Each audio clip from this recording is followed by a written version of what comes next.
Hello class 10, कैसे हो आप लोग। इस वीडियो में हम लोग सॉल्व करने वाले हैं सीबीएसई का मैथ्स का sample paper. So without wasting our time let's solve sample paper 2025। My name is Abhinav and you are watching ABP maths.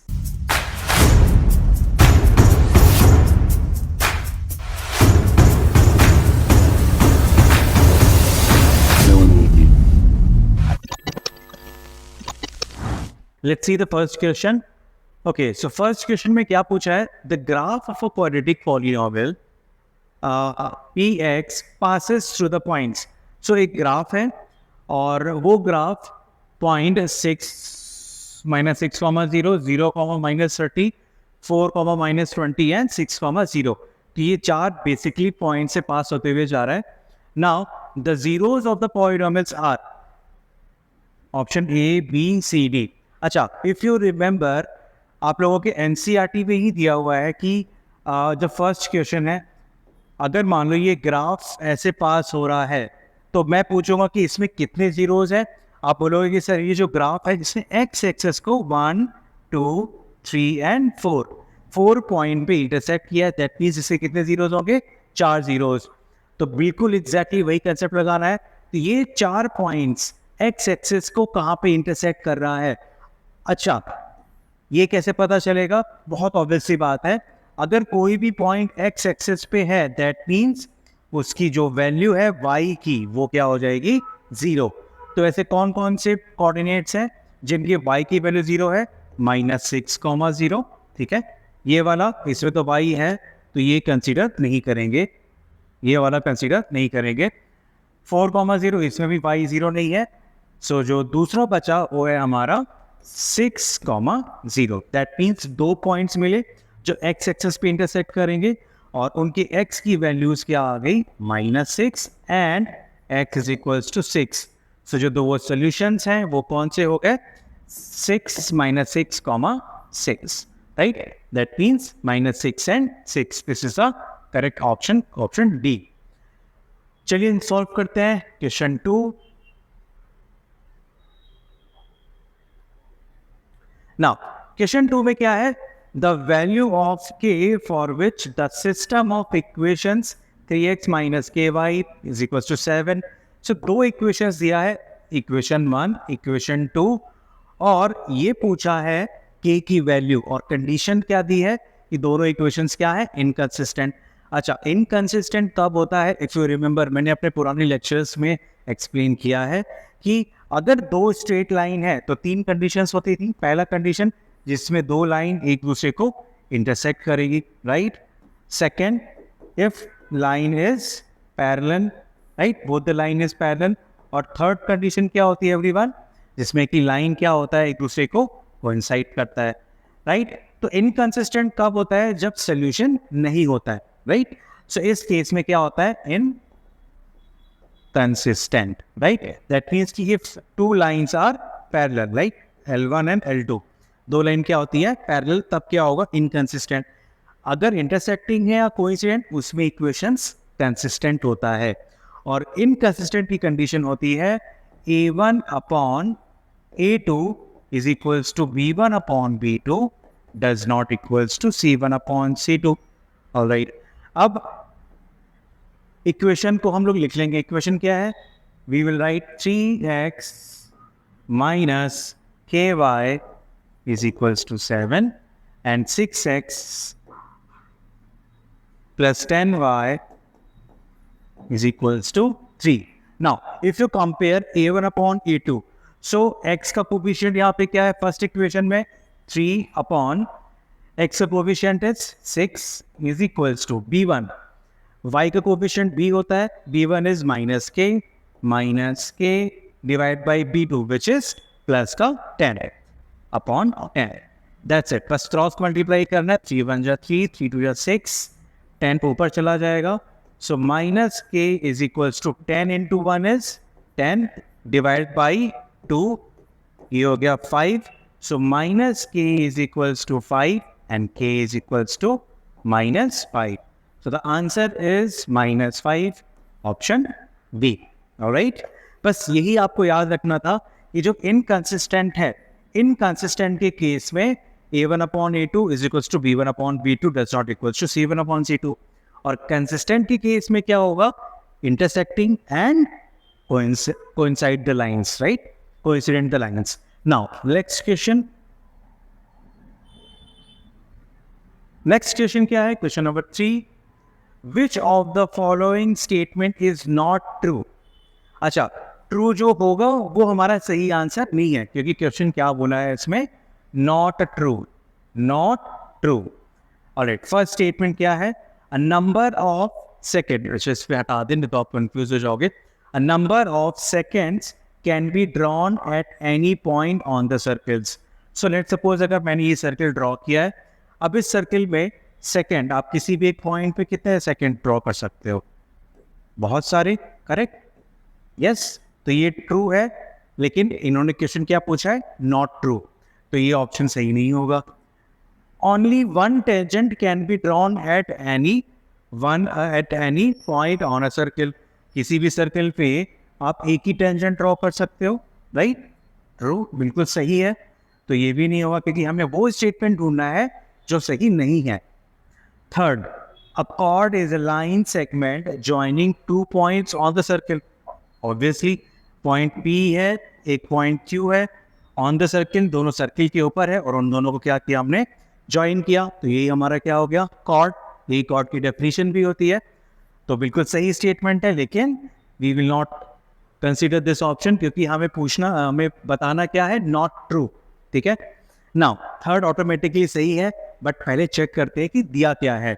From a point inside a circle only 2 tangent can be drawn. बेटा ये statement actually उल्टा लिखा है। उल्टा क्या लिखा है, यही स्टेटमेंट है कि अगर कोई पॉइंट इनसाइड की जगह पे अगर आउटसाइड है तो ये स्टेटमेंट ट्रू है, यानी कि आउटसाइड से आप किसी भी आउटसाइड पॉइंट से 2 टेंजेंट ड्रॉ कर सकते हो। लेकिन अगर वो पॉइंट इनसाइड है, अंदर की तरफ है, तो you can not draw any tangent, right? That means ये फॉल्स है और यही हमारा सही आंसर होगा। So the correct option is D, right? Next okay, question number 4. If nth term of an AP is 7n minus 4, so nth term, so nth term क्या दिया है everyone, an is equals to 7n minus 4। ये एक standard formula दिया है जिससे कि हमें किसी भी AP का first term, second term, third term, fourth term सब निकल जाएगा, right? The common difference of the EP। अच्छा, कॉमन डिफरेंस कब पता चलेगा, जब हमें किसी भी EP के 2 कंसेक्यूटिव टर्म्स के बारे में पता होगा, राइट? तो पहले हम फर्स्ट टर्म निकालते हैं। तो फर्स्ट टर्म मीन्स A1 क्या आएगा, अब n की जगह पे हमने क्या रखा, 1, तो 7 इंटू n की जगह पे रखा 1 minus 4। So A1 is equals to 7 into 1 is 7 minus 4, A1 is equals to 3। Now ये तो आ गया हमारा A1। नाउ A2 कैसे निकालेंगे, n की जगह पे 2 रखना है, तो स्टैंडर्ड फॉर्मूला क्या दे रखा है हमारे पास, an is equals to 7 minus 4, replace n by 2, तो 7 into 2 minus 4, A2 is equals to 14 minus 4, तो सेकेंड टर्म इस EP का क्या आ गया, 10, second term 10, first term 3, so common difference which is A2 minus A1. A2 is 10 minus 3 which is 7. So the correct option is 7. E is a correct option, right? तो common difference के लिए हमारे पास 2 consecutive term चाहिए। अच्छा, अब 1 और 2 की जगह आप 3 और 4 रख करके चेक कर लो, राइट? जैसे मैंने निकाला यहाँ से A4 रखा, तो 7 4 जा 28 माइनस 4, तो ये आ गया 24, फोर्थ टर्म आ गया 24, और कंसेक्यूटिव 4 के बाद आ गया A5 टर्म निकाला, तो 7 into 5 is 35 minus 4, 35 minus 4 is 31। अब 31, so A5 minus A4, 31 minus 24 which is equals to 7, right? So दोनों सिनेरियो में हमारा जो कॉमन डिफरेंस है सेम आ रहा है। सो बस आपको करना क्या है इस क्वेश्चन में, n की वैल्यू 1 रखनी है, 2 रखनी है, you will get the answer. Next,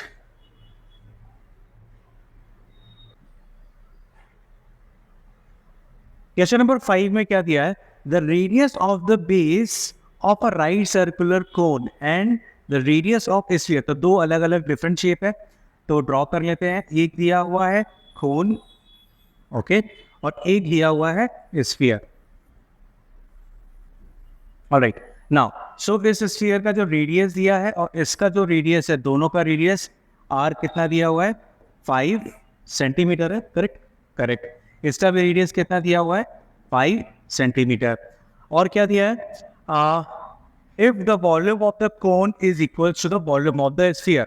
दोनों का जो वॉल्यूम है वो इक्वल दिया है, तो जो गिवन है उसी को ही हम वही से स्टार्ट करते हैं. So volume of cone is equals to volume of sphere. So volume of cone, we know that 1 upon 3 pi r square h, and volume of cone is 4 upon 3 pi r cube. ठीक है. Now अब value substitute करते हैं. अच्छा, उससे पहले 3 cancel, ये पाई और पाई कैंसिल, और ये आर स्क्वायर, बिकॉज रेडियस दोनों का बिल्कुल सेम है, तो ये आर स्क्वायर से ये क्यूब का 2 चला जाएगा, एक सिंगल बचेगा. तो यहाँ बचा h is equals to 4 into are.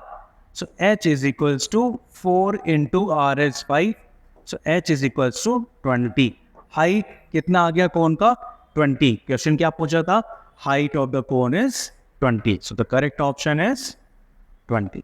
Right. Question बहुत इजी था, बस आपको अगर फॉर्मूला याद है, फॉर्मूला अगर आप याद नहीं रखोगे, गारंटी बता रहा हूँ आप इजी क्वेश्चन को भी गलत करके आओगे. ठीक है, चलते हैं नेक्स्ट क्वेश्चन में.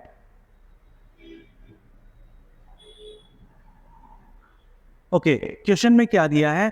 If tan theta is equals to 5/2, then एक एक्सप्रेशन दिया है 4 sin theta plus cos theta whole divided by 4 sin theta minus cos theta. इसकी वैल्यू फाइंड आउट करनी है. अच्छा, इसके दो मेथड है, क्योंकि गिवन क्या है? गिवन ये है कि जो tan थीटा की वैल्यू है वो दी है 5/2. तो कुछ बच्चे क्या करेंगे, इनफैक्ट मैक्सिमम बच्चे क्या करेंगे कि tan थीटा दिया है, अब 10 से फिर कोन बनाकर के, सॉरी, ये राइट एंगल ट्रायंगल बना के tan theta is perpendicular upon base 5x 2x and then h calculate करोगे पाइथागोरस थ्योरम से, and then sin. बट ये काफ़ी लेंथी प्रोसेस होगा, आंसर इससे भी सेम आएगा. सबसे बेस्ट तरीका मैं बता रहा हूँ करना क्या है इसमें. If we can see that जो एक्सप्रेशन जिसकी वैल्यू हमें निकालनी है, इस एक्सप्रेशन में हम सारे टर्म्स को 10 में कन्वर्ट कर सकते हैं क्या? बिकॉज 10 क्या होता है? Sign upon cos. That means इसको हम क्या करेंगे, जो न्यूमरेटर है उसमें हम कॉस से डिवाइड कर देंगे और डिनोमिनेटर में भी क्या कर देंगे? कॉस से डिवाइड. अब आप पूछोगे सर हम डिवाइड कुछ भी कर सकते हैं क्या? सो इक्वेशन क्या कहता है, अगर आपको मल्टीप्लाई करना है या डिवाइड करना है तो आपको न्यूमरेटर और डिनोमिनेटर दोनों में ही करना पड़ेगा, उससे इक्वेशन में कोई भी चेंजेस नहीं आएगा. राइट. तो 4 sine theta plus cos theta, इसको हमने डिवाइड कर दिया कॉस थीटा से. Correct.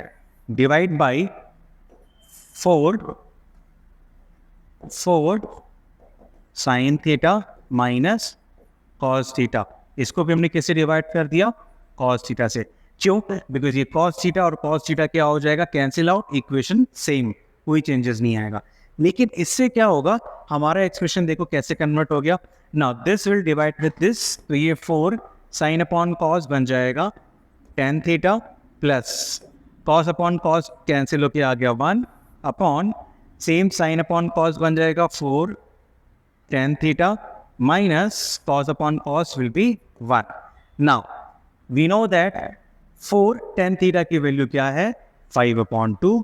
So 4 into 5/2 plus 1 whole divide by 4 into 5/2 minus 1.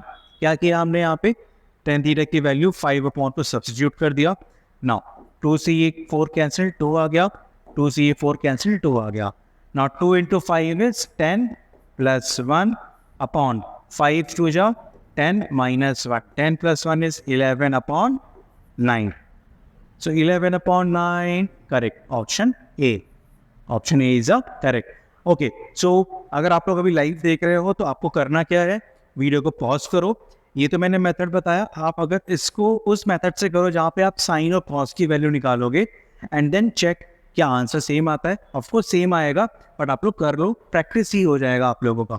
ठीक है, चलिए मूव करते हैं नेक्स्ट क्वेश्चन में. क्वेश्चन नंबर 7 क्या कहता है? In the given figure a tangent has been drawn at a point P. आपको यहाँ पे दिख रहा है पॉइंट P पे टेंजेंट ड्रॉ किया हुआ है. Okay, on the circle centre at O.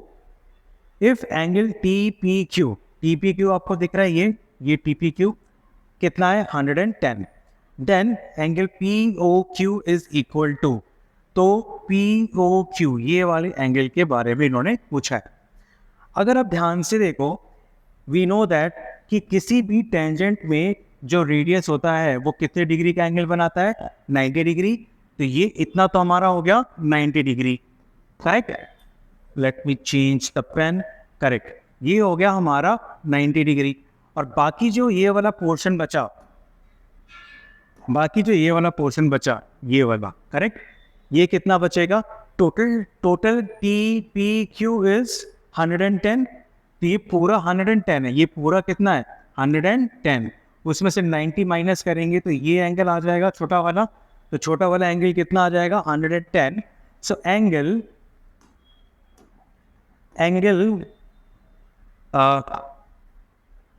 OPQ will be is equals to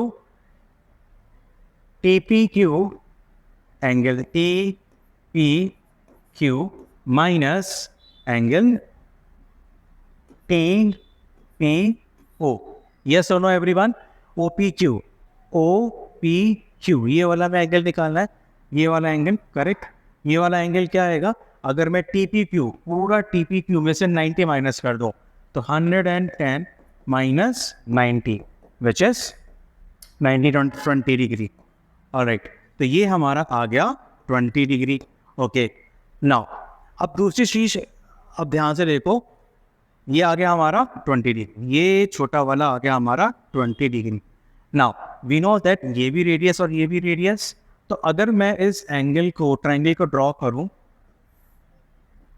zoom करके, विच इज OPQ, ये रेडियस, दैट मीन्स ये एंगल, ट्रायंगल कौन सा हो गया? Isosceles triangle. So if this is a 20, this will also be a 20. तो फिर जब दो एंगल्स की वैल्यू पता है ट्रायंगल में, तो थर्ड हमें अपने आप पता चल जाएगा. Means 20 + 20 + x, 20 + 20 is equals to 180. In fact ये तो आपको बिल्कुल ऐसे उंगलियों में काउंट करके बताना है. मैं बस सिर्फ आप लोगों के लिए ये लिख के कर रहा हूँ, सो दैट जिन बच्चों का कंसेप्ट क्लियर नहीं है, एटलीस्ट उनको डाउट ना आए. सो x विल बी 140 डिग्री. सो हमारा सही answer is C, is the correct option. बस छोटा सा कंसेप्ट है. आप अगर ध्यान से देखो, TPQ यानी ये बड़ा वाला पूरा 110, और जिसमें से कि मैं 90 हटा देता हूँ, 90 हटा दिया मैंने, करेक्ट. तो कितना बचा? 20. 110 में से 90 हटाया, मीन्स 110 में से 90 सेपरेट किया, 20 बचा. अब ये 20, तो ये भी क्या हो जाएगा? 20. क्यों? क्योंकि ये रेडियस है, आइसोसेलेस ट्रायंगल है, राइट. ऑलराइट, चलो नेक्स्ट क्वेश्चन पे फोकस करते हैं. नेक्स्ट क्वेश्चन क्या है? A quadratic polynomial having zeros -√5/2 and √5/2 is. Now we know that एक फॉर्मूला आप लोग को मैंने बताया है हर बार कि जब दो रूट्स पता होते हैं तो क्वाड्रेटिक इक्वेशन क्या, अच्छा चूंकि ये इक्वेशन नहीं है everyone, this is a polynomial, तो पॉलिनोमियल है, तो फिर क्या करेंगे? k times x square minus alpha plus beta times x plus alpha into beta, right. Remember alpha beta क्या है? रूट्स. तो इसमें ये आपका क्या हो गया? अल्फा, और ये आपका हो गया बीटा. बस वैल्यू सब्स्टिट्यूट करो.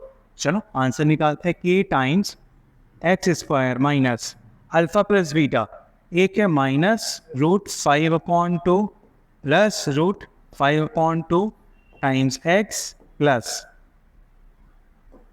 Minus root 5/2 into root 5/2. Okay, अच्छा के यहाँ पे क्या है, मैंने ऑलरेडी बताया के इज एनी कांस्टेंट, के 1 भी हो सकता है, 2 भी हो सकता है, वो कुछ भी हो सकता है. नाउ एक्स स्क्वायर माइनस, अच्छा ये क्या हो गया हमारा, प्लस का रूट 5/2 माइनस का रूट 5/2, ये पूरा कैंसिल होकर 0, तो इनफैक्ट ये पूरा का पूरा ही टर्म क्या हो गया 0. बचा क्या हमारा दिस प्लस, अच्छा root 5 into root 5 is 5 upon root 2 into root 2 is 2 और माइनस प्लस माइनस, तो ये माइनस का 5/2 बचा, राइट. नेक्स्ट के टाइम्स एक्स स्क्वायर माइनस 5/2, ठीक है. अब ये हमारे पास फाइनल एक्सप्रेशन आया जो कि इन चारों में से कोई भी ऑप्शन में नहीं मैच खाता है. लेकिन आप थोड़ा सा ध्यान से देखोगे, अगर मान लो मैंने के की वैल्यू रखी, मैं कुछ भी रख सकता हूँ, लेट सपोज मैंने के की वैल्यू रखी 4, तो 4 तो यहाँ पे किसी कोएफिशिएंट नहीं है, राइट. नाउ 8 है यहाँ पे, correct.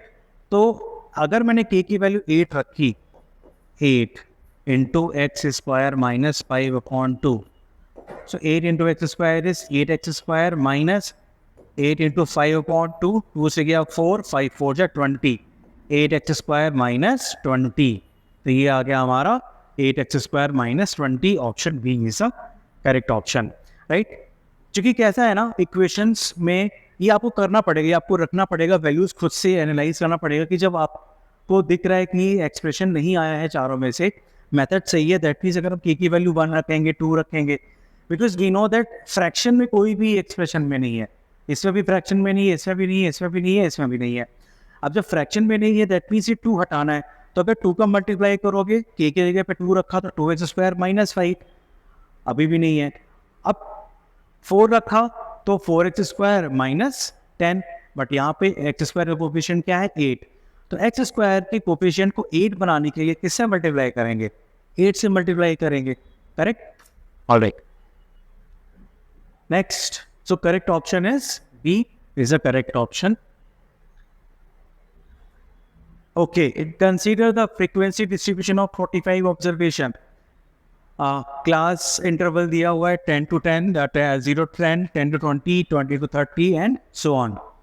So highest frequency 15, that is the correct option. 15 का upper limit is 30, नहीं, बिल्कुल नहीं. मैंने काफ़ी बच्चों को क्लास में करते हुए देखा है कि सीधे वो देखे सर फ्रिक्वेंसी हाईएस्ट है उसी का अपर क्लास 30, नहीं, जरूरी नहीं है आपको हर बार वही सेम आए, बिल्कुल नहीं. मीडियन क्लास नहीं होता है, तो उसके लिए क्या करना पड़ेगा, छोटा सा टेबल बनाना पड़ेगा, बहुत टाइम नहीं लगेगा. इंटरवल कितना दिया है, 0 to 10, then 10 to 20, then 20 to 30 and 30 to 40, then 40 to 50, ठीक है. अब इंटरवल के बाद हमारा क्या होता है, फ्रीक्वेंसी क्या है, 0 to 10 की 5, then 9, 15, then 10 and 6. अब फ्रीक्वेंसी के बाद हम क्या निकालते हैं, क्यूमुलेटिव फ्रीक्वेंसी. CF कैसे निकालते हैं हम लोग, ये जो 5 लिखा है उसको एज इट इज लिखेंगे, then 5 plus 9 is 14, 14 plus 15 is 29, 29 plus 10 is 39, 39 plus 6 is 45. यही हमारा क्या होता है n, क्योंकि अगर आप इन सबको ऐड करो तो भी आपको क्या आएगा, ये 45 आएगा. सो 45 is nothing which is n, और n क्या है हमारा ऑड. सो n को हम क्या करेंगे, divide n/2 which is 45 divide by 2, 4 2 2 जा 4, 22.5. तो 22.5 के बाद कौन सा नंबर है क्यूमुलेटिव फ्रीक्वेंसी में, 22.5 के बाद जो नेक्स्ट नंबर है विच इज 29, ये आपका कौन सा क्लास है, मीडियन क्लास. और इसी क्लास का जो अपर लिमिट है which is 30. So answer is C. ये आपका आ गया बाई लक या तुक्का लग गया, या एक तरीके से आप कह सकते हो कि डायरेक्टली वो दे दिया उन्होंने हाईएस्ट फ्रिक्वेंसी के उसमें मीडियन में, but not all the time आपको इस तरीके से करना पड़ेगा. Right. Next question number 10.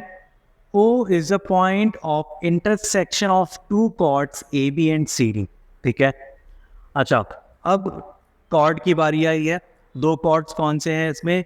CD और AB इंटरसेक्ट करते हैं. So we know there is a one theorem. अच्छा, उससे पहले हम क्वेश्चन पहले पढ़ लेते हैं पूरा. CD of a circle, angle BOC कितना दिया है? 80 degree. So this is 80 degree.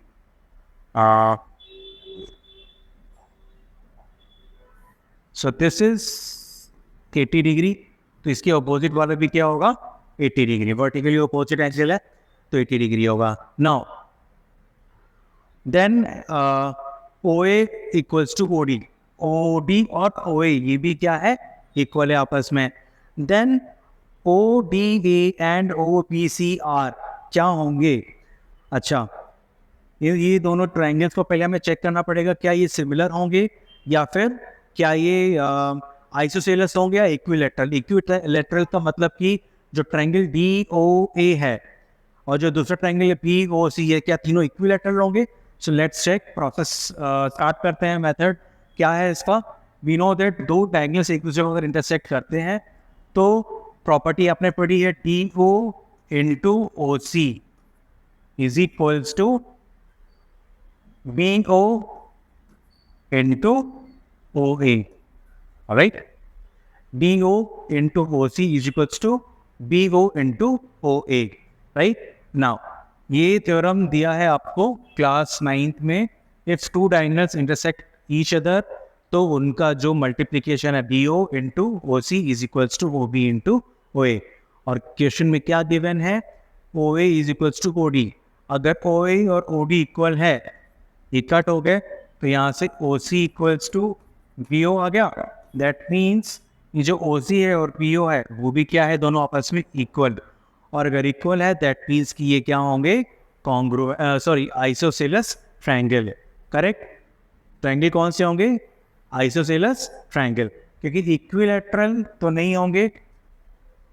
Not similar, चलो हम बताते हैं. Isosceles and similar. Isosceles but not similar. Let's see क्या ये सिमिलर होंगे कि नहीं होंगे. चलो सिमिलैरिटी के लिए दोनों ट्रायंगल को कंपेयर करते हैं. In triangle DOA and triangle BOC, दोनों ट्रायंगल में angle DOA is equals to angle BOC. Right. ये तो गिवन है. और vertically opposite you can write vertically लिखने की जरूरत नहीं है बिकॉज इट्स MCQ. बस मैं आपको एक्सप्लेन करने के लिए बता रहा हूँ. आपको बस चेक करना है. वर्टिकली ऑपोजिट एंगल है. नाउ अगर आप प्रॉपर्टी ध्यान से देखो, ये जो आर्क है, इस आर्क पे AC, मान लो ये कोई भी D है, D नहीं ले सकते AP, APC एक आर्क है. क्या इसी आर्क पे हमारा ये वाला एंगल बना और इसी आर्क पे हमारा ये वाला भी एंगल बना? करेक्ट. यस और नो? AC आर्क पे ही, APC आर्क पे ही हमारा ये D भी बन रहा है और उसी आर्क पे B भी बन रहा है. That means angle D will be equals to angle B. Property आप जानते ही हो. ऑन अ सेम आर्क पे जो भी एंगल्स बनते हैं वो आपस में क्या होते हैं? इक्वल. और अगर मैं इसको रफ कर दूं, ऊपर भी एक आर्क है और उसी आर्क पे आपका BAD ये वाला एंगल और DCB ये वाला एंगल, ये वाला. राइट. तो एंगल A और एंगल CB इक्वल है. दैट मीन्स कि दोनों के दोनों ट्रायंगल्स क्या हो गए? सिमिलर. तो ये कंडीशन कौन से आंसर पे फिट बैठता है कि दोनों ट्रायंगल्स क्या हो गए? Similar as well as isosceles. तो सिमिलर एंड आइसोसेलस. तो ये वाला तो नहीं था. सही ऑप्शन है isosceles and similar. Option B is a correct option. Alright. Next question करते हैं. The roots of the quadratic equations are. अच्छा, किसी भी क्वाड्रेटिक इक्वेशंस के जो रूट्स होते हैं वो हमें किससे पता चलते हैं? discriminant, which is d. So we know that d is equals to b square minus 4ac. अच्छा, इक्वेशन क्या है हमारा? X square plus x minus 1. तो ए, बी और c. A is 1, b is 1, c is minus 1. ये तीनों values रखो. B square 1 square minus 4 into a is 1 into c is minus 1. Minus minus plus 1 square is 1 plus 4. 4 plus 1 is 5. D is equals to कितना आ गया? 5. That means d क्या है? Greater than 0. तो क्या होता है ग्रेटर देन 0 में? Distinct real and distinct root. तो नॉट रियल वाला रियल एंड इक्वल तो होगा नहीं, क्योंकि रियल एंड इक्वल के लिए डी इक्वल्स टू क्या होना चाहिए था? 0 होना चाहिए था. तो ये दोनों ऑप्शन नहीं है, बचे ये दो ऑप्शंस. अब उसके लिए हमें इसकी वैल्यू निकालनी पड़ेगी. किसकी वैल्यू? एक्स की वैल्यू. तो फॉर्मूला क्या है हमारा? X is equals to minus b plus minus under root d upon 2a minus b minus 1 plus minus under root 5 upon 2 into a is this. अच्छा, अब बताओ क्या रूट 5 आप कैलकुलेट कर सकते हो? क्या ये कंप्लीट स्क्वायर है? नहीं. दैट मीन्स ये रूट के अंदर ही रहेगा. और अगर किसी भी रूट वाले नंबर के साथ अगर ये इरेशनल है तो दैट मीन्स प्लस उस इरेशनल को ऐड करो, किसी भी नंबर से डिवाइड करो, वो इरेशनल ही रहेगा. That means distinct and irrational is a correct option. क्योंकि आंसर हमारा क्या आ रहा है? इरेशनल में आएगा. दो आंसर आएगा. कौन सा? -1 प्लस रूट 5 अपॉन 2 और -1 माइनस रूट 5 अपॉन 2. क्योंकि आंसर्स क्या है हमारे? इरेशनल्स. ठीक है. अच्छा, आपको ये नहीं करना, मत करो, यही पे समझ जाओगे आप. डी क्या आता है? रूट के अंदर आता है. आपको सॉल्व करने की जरूरत नहीं. मैं सॉल्व बस आप लोग के लिए कर रहा हूँ कि सही क्या होगा. आप बस यही पे ही आप स्टॉप कर दो अपने आप को, आगे सॉल्व करने की जरूरत नहीं. You can see that D is 5. D 5 है, दैट मीन्स रूट के अंदर आता है डी, और रूट के अंदर 5 है तो हम 5 को रूट के बाहर नहीं निकाल सकते. दैट मीन्स कैलकुलेशन में रूट रहेगा ही, और रूट अगर है तो क्या है? Irrational.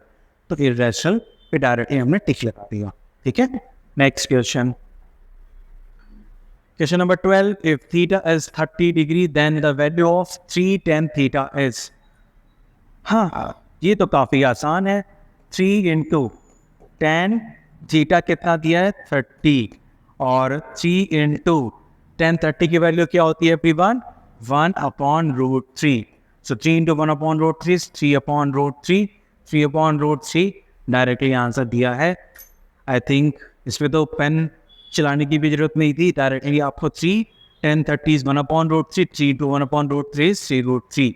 That is the correct option. हाँ, कुछ क्वेश्चंस होते हैं सीबीएसई में जो आपको पेन चलाने की भी जरूरत नहीं है, डायरेक्टली आएगा. लेकिन मैं आपको वापस से बता रहा हूँ, बच्चे कई बार इसी में मिस्टेक कर देते हैं. भले ही 10 सेकंड लगे या 15 सेकंड लगे, मैं कह रहा हूँ 50 सेकंड भी लगने दो, बट श्योर हो जाओ, लिख करके सॉल्व करके ही आंसर निकालो. अगर वो थ्योरेटिकल है, जैसे कि जहाँ पे नॉट ट्रू वाला था, अदरवाइज अगर कैलकुलेशन, छोटा सा भी कैलकुलेशन इन्वॉल्व है, you have to solve at any cost. Question number 13 में क्या गिवन है? The volume of a solid hemisphere is 396/7. So volume दिया है किसका? हेमिस्फीयर का. कितना दिया है? 396. The total surface area of the solid hemisphere, तो उसका टी ऐसे पूछा है, total surface area of a solid hemisphere क्या होगा? तो जो गिवन है वही से स्टार्ट करते हैं. सो वॉल्यूम क्या दिया है? वॉल्यूम होता क्या है हेमिस्फीयर का? Which is 2/3 pi r cube. और वो गिवन कितना है? 396/7. नाउ सो एंड वॉल्यूम कितना दिया है? 396/7. Now 2/3 pi r cube is equals to 396/7. ठीक है. देखो, फ्रैक्शन है, घबराना नहीं है. बस मैक्सिमम क्वेश्चंस में यही होता है, जितने भी वॉल्यूम और सरफेस एरिया निकालने के लिए आते हैं ना, उसमें जो डिजिट्स ही होते हैं ना, वो किसी ना किसी से वो डेफिनेटली कट होंगे. Now let's see. 2/3 into pi is 22/7 into r cube is equals to 396/7. 7 cancel. बाकी जो बचा क्रॉस मल्टीप्लाई करके ऊपर लेकर के आओ। सो ये आर क्यूब यहाँ बचेगा is equals to 396 into denominator 3 आएगा इसके पास, डिवाइड में जाएगा 22 और 2 इंटू 22। नाउ 11 से मल्टीप्लाई किया, 11 2 22, 11 3 जा 33, 39 minus 33 is 6 करेक्ट। 2 से किया यह 18, 2 से किया यह 9, 9 3 जा 27, r cube is equals to 27। I hope अभी तक समझ में आ गया होगा। ये क्यूब की जगह क्यूब रूट लगेगा, सो आर आ जाएगा हमारा +-3। सो डेफिनेटली कोई भी डिस्टेंस नेगेटिव में नहीं होगा, तो रेडियस आ गया हमारा +3। अब रेडियस +3 आ गया, कैलकुलेट क्या करना है, हेमिस्फीयर का surface area. So surface area, we know that surface area क्या होता है, surface area of hemisphere is equals to 3 pi r square. Alright, now value रख दो, substitute the value, 3 pi r square is equals to 3 into pi is 22/7 into radius अभी हमने निकाला है 3 into 3। Now if you multiply 3 3 जा 9, 9 3 जा 27 into 22/7, 27 into 22 is how much? 54, then 54, 495, 594, correct. So 594 divided by 7, B option tick लगा दो बिना देखे। चलो, आई होप समझ में आ गया होगा। देखो डायरेक्ट क्वेश्चन पूछा है सीबीएसई ने इस बार सैम्पल पेपर में, और एक्सपेक्टेड है कि बोर्ड में भी आएगा। वो ज़्यादा क्लियर होगा जब तक हम बोर्ड के पेपर के पास जाएंगे, लेकिन नवंबर दिसंबर में आपको कंफर्म बता दूंगा कि पेपर कैसा आने वाला है। Next let's see next question 13 के बाद 14। इन अ बैग कंटेन्स 24 बॉल्स। अगर मान लो एक बैग है, ठीक है, एक बैग है, सो एक बैग में एक कंटेनर है, टोटल 24 बॉल्स कौन से हैं, अच्छा 24 टोटल है, ओके टोटल 24 है, 4 ब्लू है, तो 4 हैं ब्लू, 11 आर ग्रीन, 11 क्या है green, and rest are white, rest are white. तो बेटा 24 में से 4 ब्लू है, 11 ग्रीन है, वाइट कितना बचा, वाइट कितना बचा 11 + 4 is 15, और 24 में से 15 माइनस किया तो 9, तो वाइट कितना बचा 9। Alright, so one ball is drawn at random, the probability that drawn ball is white in color. तो total possible outcome is 9, total possible outcome, and total outcome कितना है 24, which is 9/24। simplify किया 3 3 जा 9, 3 8 जा, so 3/8 B। next question number 15, the point on x-axis nearest to the point। तो देखो nearest to the point, 2 coordinates दिए हैं। कौन से चैप्टर का क्वेश्चन है, कोऑर्डिनेट ज्योमेट्री। अब करना क्या है, हमें ये देखना है, अच्छा दोनों अगर ये देखा जाए, ये जो ऑप्शन है 0 0 एक्स एक्सेस पे है, ये भी एक्स एक्सेस पे है, एक्स की वैल्यू -4, y 0 है, y 0 है, y 0 है, चारों के चारों किस पे है, एक्स एक्सेस पे है। और ये पॉइंट कोई तो भी थर्ड क्वाड्रेंट में है, -4 -5, बिकॉज थर्ड क्वाड्रेंट में क्या होता है, एक्स भी नेगेटिव वाई भी नेगेटिव, तो हमें उससे मतलब नहीं है। इन शॉर्ट, इसका इससे डिस्टेंस, इसका इससे डिस्टेंस, इसका इससे डिस्टेंस, इसका इससे डिस्टेंस निकालना है और चेक करना है सबसे कम डिस्टेंस किसका आता है। तो चलो पहले ए का चेक करते हैं, -4 -5 एंड 0 0, ठीक है। बी का भी चेक कर लेंगे डिस्टेंस, -4 -5 एंड बी क्या है -4 0। अभी डिस्टेंस कैलकुलेट करते हैं, लिख लेते हैं। सी का क्या है -5 -4, -5 एंड -5 0, एंड डी का है √, तो -4 -5 एंड अंडर रूट 41 एंड 0। चलो इसका निकालते हैं, under root x2 minus x1 0 minus 4 तो ये प्लस 4 का स्क्वायर प्लस 0 माइनस माइनस, ये डायरेक्टली मैं लिख देता हूँ, विच इज अंडर रूट 4 का square is 16 plus 25 which is under root 25 6 5 11 1 41 root 41। चलो इसका निकालते हैं, माइनस 4 प्लस 5 माइनस 4 प्लस 4 का whole square plus 0 minus plus 5 का होल स्क्वायर। नाउ ये तो हो गया पूरा 0, माइनस 4 प्लस 4 कट के 0 हो गया, 5 का स्क्वायर इज 25, ये आ गया हमारे पास 5 यूनिट। चलो अब माइनस 5 प्लस 4 माइनस 5 माइनस 4 है तो ये प्लस 4 हो जाएगा, इसका होल स्क्वायर प्लस 0 प्लस 5 का होल स्क्वायर, तो ये आ गया हमारा 4 माइनस 5 विच इज माइनस 1 का स्क्वायर इज 1 प्लस 5 का square is 25, 25 plus 1 is root 26, okay, and the last root 41 minus root 41, तो root 41 minus तो ये प्लस 4 का whole square then plus 0 minus 5 तो ये 5 का whole square is equals to. अब देखो यहाँ पे सॉल्व करने की जरूरत नहीं है, क्वेश्चन क्या पूछा है, the point on the x axis nearest, मतलब कि नियरेस्ट कौन सा होगा जिसका डिस्टेंस पास में होगा, इसका इससे डिस्टेंस, इसका इससे डिस्टेंस, इसका डिस्टेंस, इसका डिस्टेंस, जिसका डिस्टेंस पास में होगा वो नियरेस्ट होगा।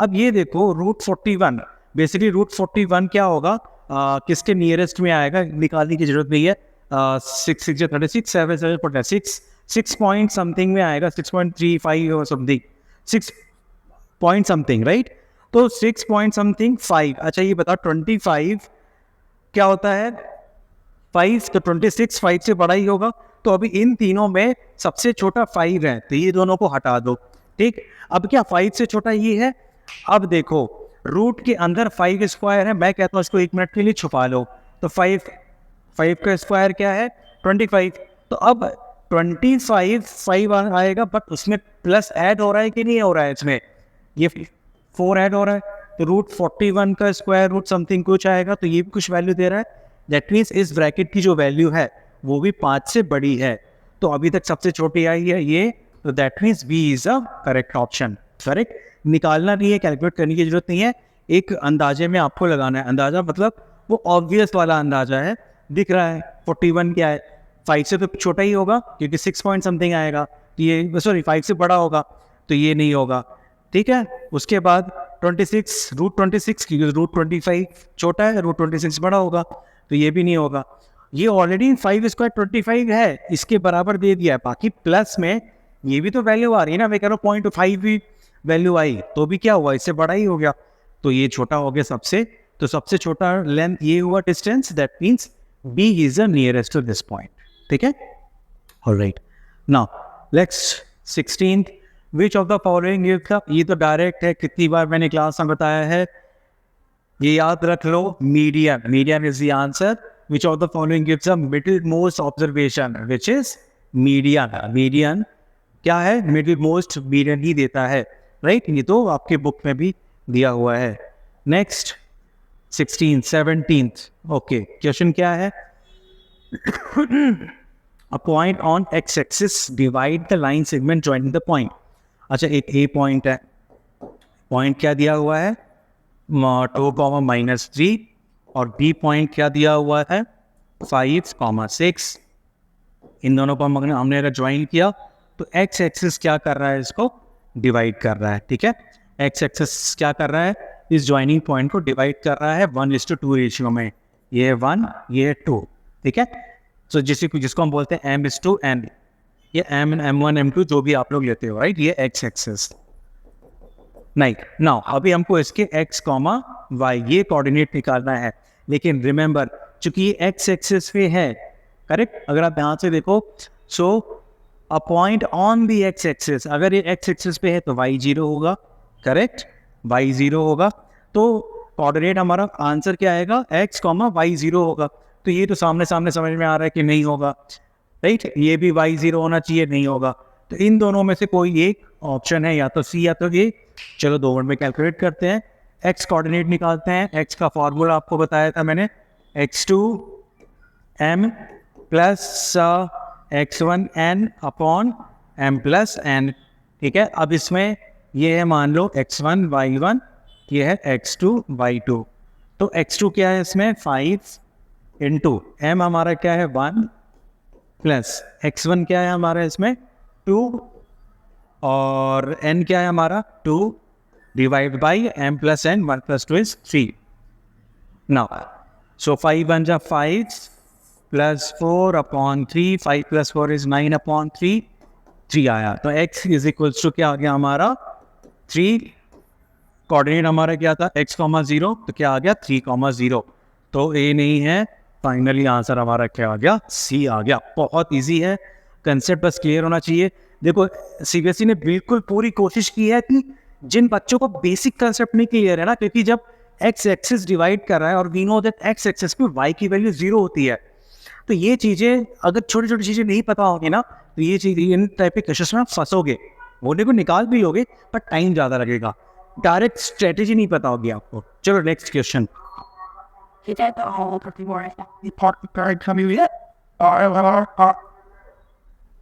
Now, 18th, a card is drawn from a well-shuffled deck of playing cards. The probability of getting red face card is, बेटा मैंने अपने शॉर्ट्स वीडियोस में ये डाल रखा है, प्लीज जाओ जाकर भी देखो।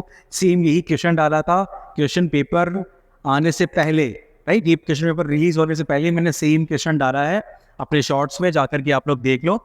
और इसका आंसर डायरेक्टली मैं बता देता हूँ। उससे पहले मैं बताता हूँ टोटल जो फेस कार्ड होता है, फेस कार्ड कितने होते हैं total face card, total number of face card कितने होते हैं 12, जिसमें कि 6 होते हैं ब्लैक और 6 होता है रेड, राइट। फेस कार्ड कौन से, वो जो जैक, क्वीन, किंग, तो ये 4 टाइप के कार्ड होते हैं। तो एक टाइप पे 3 मल्टीप्लाई बाई 4, टोटल कितने हो गए 12।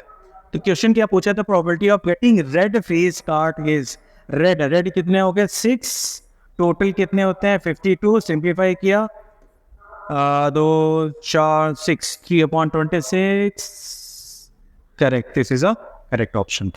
ऑलराइट, चलो नेक्स्ट क्वेश्चन 18th। बहुत प्यारा क्वेश्चन है।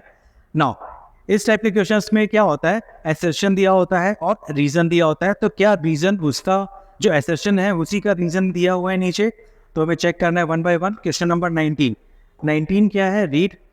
एसर्शन क्या दिया है, HCF of any 2 consecutive even natural number is always 2।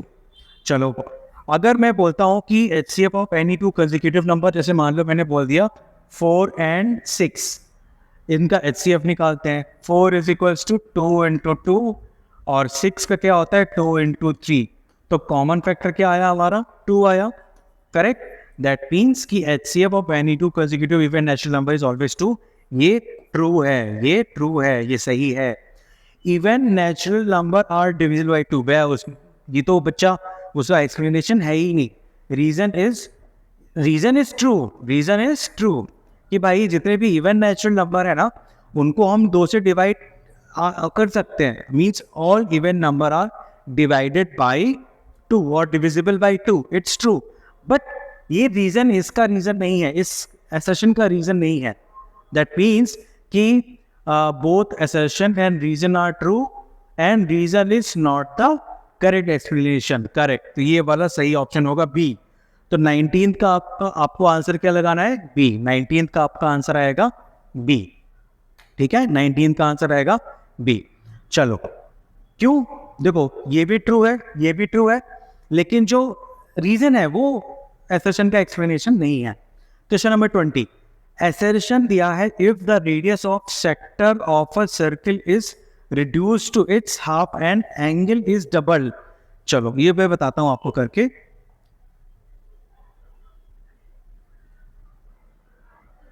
Let's assume ये आपका एक सेक्टर है, ठीक है, तो ये हो गया ABC और ये कोई भी एक एंगल दिया है। If the radius of sector of a circle is reduced to its half, मतलब क्या कि जो रेडियस है उसको हाफ, तो पहले हम एज्यूम कर लेते हैं ये जो गिवन है इसका एक रेडियस मान लो 8, हाफ करना है इसलिए हमने गिवन नंबर ले लिया इस 8 सेंटीमीटर, और एंगल इज मान लो 30 डिग्री, ठीक है, मान लिया। अपने आप से एज्यूम हमें करना पड़ेगा। अब क्वेश्चन क्या है, if the radius of sector of a circle is reduce to its half, यानी अब एक नया मैंने सेक्टर बनाया, उसका रेडियस मैंने क्या कर दिया, हाफ कर दिया, 8 से कितना कर दिया, 4 कर दिया, एंड एंगल इज डबल, और एंगल को मैंने 30 की जगह क्या कर दिया, डबल, 30 का 60। फिर से रीड करो, if the radius of sector of a circle, जो रेडियस है इस सेक्टर का, सर्किल का, वो रेडियस को मैंने क्या किया, रिड्यूस कर दिया, रिड्यूस मतलब हाफ में रिड्यूस कर दिया, ये देखो हाफ लिखा है, ये देखो हाफ लिखा है, ठीक है, एंड एंगल इज डबल, 30 का 60 कर दिया, ठीक। The perimeter of sector remains the same, तो क्या पेरीमीटर जो सेक्टर का है वो सेम रहेगा कि नहीं रहेगा, चलो कैलकुलेट करके देख लेते हैं। नाउ अब पेरीमीटर का मतलब होता है ये लेंथ प्लस ये लेंथ प्लस ये आर्क, ठीक है। सो पेरीमीटर ऑफ सेक्टर 1, तो ये सेक्टर 1 ले लिया हमने, सेक्टर 1, और ये हमारा कौन सा है, सेक्टर 2। तो सेक्टर 1 क्या है, पेरीमीटर, अच्छा ये 8 है रेडियस, तो ये भी 8 हो जाएगा, करेक्ट, ये भी 8 हो गया, ये ऑलरेडी 8 है, ये भी 8, तो 8 प्लस आर्क का लेंथ हमें पता है theta upon 360 into 2 pi r, 8 plus 8 is 16, plus theta कितना दिया है, 30 डिग्री दिया नहीं, मतलब हमने एज्यूम किया है, upon 360 into 2 into pi into r is 8। अब इसको सॉल्व करेंगे, 3 1 जा 3, 3 1 जा 3 2 जा 6, 2 से कट किया ये आया 6, 2 3 जा ये आया 4, तो फाइनली हमारा क्या आ गया, 16 प्लस ऊपर बचा 4 पाई अपॉन 3, 4 पाई अपॉन 3, ठीक है। इसको कैलकुलेट नहीं करना, इसको ऐसे अभी छोड़ दो। ये तो हमने निकाला सेक्टर 1 का। अब सेक्टर 2 का पेरीमीटर क्या निकलेगा, लेट्स कैलकुलेट, सेम वही थीटा, सॉरी 4 ये दिया है, मतलब ये चूंकि इसका हाफ था तो ये 4, ये भी 4 हो गया, ठीक है, ये पी क्यू आर ले लो, तो ये 4 plus theta is 60 upon 360 into 2 into pi into radius is 4, अब ये गया 6 आया और 3 आया, ये 2 cancel, 4 plus 4 is 8 plus 4 pi upon 3, 4 pi upon 3, 8 plus 4 pi upon 3 और 16 प्लस 4 पाई, इसका आया है 16 प्लस 4 पाई अपॉन 3, इसका आया 8 plus 4 pi upon 3। That means दोनों क्या है, पेरीमीटर है, अलग है, सेम नहीं है। और एक चीज़ और मैं आपको बता दूं, आप कंफ्यूज मत होना, ये जो मेरा 8 प्लस 4 पाई आया है वो हो सकता है आप 8 की जगह तो इसको 12 एज्यूम कर लो, इसको 4 एज्यूम कर लो, तो आपका अलग आएगा। यहाँ पे सेम ये आंसर नहीं आएगा, बट हमको यहाँ पे चेक करना था एक एज्यूम करके, वैल्यू रख करके, कि क्या अगर इसका रेडियस हाफ कर दिया जाए किसी भी सेक्टर का और एंगल को डबल कर दिया जाए तो क्या दोनों का पेरीमीटर सेम रहेगा, नहीं रहेगा। अभी अभी हमने चेक किया, एज्यूम करके हमने चेक किया, तो पेरीमीटर दोनों का सेम नहीं है। क्यों, आपके सामने है, जैसे जैसे क्वेश्चन ने बोला मैंने वैसा वैसा किया, ठीक। अब इस क्वेश्चन में रीजन क्या दिया हुआ है, let me check, reason cut हो गया है, let me get the reason. Reason क्या है इसका, ओके, और रीजन क्या दिया है, the length of the arc subtending angle theta at the centre of a circle of radius r pi r theta upon 180। तो क्या ये फॉर्मूला होता है, लेट्स चेक। देखो क्या बोला है, the length of the arc, यानी अभी जो हमने इसके पहले कैलकुलेट किया था ना, लेंथ ऑफ द आर्क, मान लो ये दिया है ओ ए बी ये सी, दैट मीन्स ये ए बी सी का लेंथ, क्या जो ए बी सी का लेंथ है, ये ए बी सी का जो लेंथ है subtending angle theta at the centre of a circle of radius r, क्या दिया हुआ है, pi r theta upon 180। Basically ये फॉर्मूला लिखा है, तो ये थीटा मान के अगर मैं theta upon 360 into 2 pi r इसको सॉल्व करूँ तो 180, ऊपर क्या आया, थीटा पाई आर अपॉन 180, वही दिया है theta pi r, I mean इसको बस रिवर्स ऑर्डर में लिख दो, पाई आर थीटा अपॉन 180। मतलब कि रीजन भी सही है, क्योंकि यही फॉर्मूला होता है, तभी तो हम उसका आर्क निकाल सकते हैं। सो इसका करेक्ट आंसर क्या होगा? दोनों ही, रीजन भी सही एक्सप्लेनेशन है, so correct answer will be assertion is true, reason is true and reason is a correct explanation of assertion A. So इसका सही आंसर आएगा 20 का आंसर आएगा A, 20 का आंसर आएगा A और 19 का आंसर था B। आई होप आप सब लोग को समझ में आ गया होगा। एवरीवन, जो बच्चे नए हैं प्लीज सब्सक्राइब दिस चैनल, और इसके बाद मैं जितने भी चैप्टर्स हैं आपके, हर चैप्टर के इम्पोर्टेंट क्वेश्चंस और प्लस लाइव सेशन में लेता हूँ, जहाँ पे मैं आपको हर चैप्टर के इम्पोर्टेंट MCQs कराता हूँ, राइट। और बाकी का जो चैप्टर इस क्वेश्चन पेपर के जो क्वेश्चंस हैं, जो 2 मार्कर के और 5 मार्कर के, गाइस कमेंट सेक्शन में आप लोग मुझे बताइए कि अगर आप लोगों को जेन्युइनली चाहिए है, क्योंकि ये सारे क्वेश्चंस आपको कहीं ना कहीं मिल ही जाएंगे। नॉर्मली जो 1 मार्कर के जो MCQ क्वेश्चंस होते हैं वो आपको कहीं नहीं मिलते हैं, वो कंसेप्चुअल बेस्ड होते हैं। बाकी if you want me to explain all 3 marker, 5 marker, 2 markers, comment section में बताइए, तो जो मेजोरिटी बोलेगी मेजोरिटी विंस, मैं वीडियो जरूर बनाऊंगा, राइट। मिलते हैं तब तक के लिए नए वीडियो में। Bye bye, take care.